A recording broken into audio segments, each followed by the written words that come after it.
you're aiming to kind of get back more towards that wolf cut vibe, that is going to kind of come from what you love, and I love that you love it, is these bangs, right? These like really like kind of dramatic curly bangs.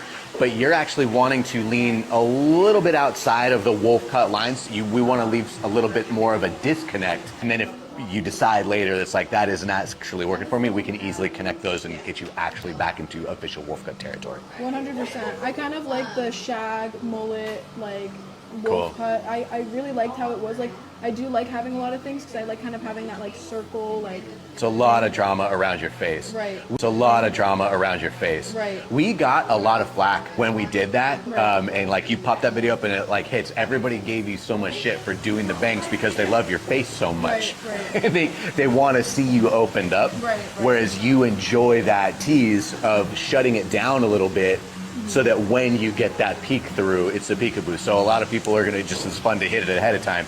We're literally putting it in your fucking eyes. 100%. I mean, I aim for that lash line. You're gonna go through and show us what it is that you do with the InnerSense products. On I like it all in front, like how I do. Okay. Want some like, you know, short bangs, like framing, almost like very disconnected, shaggy mullet kind of look.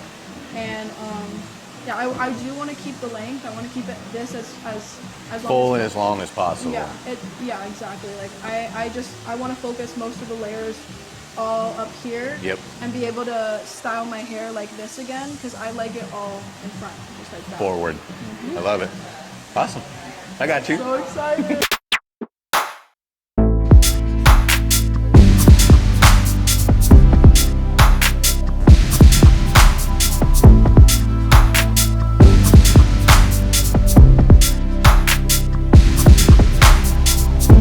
Thank you.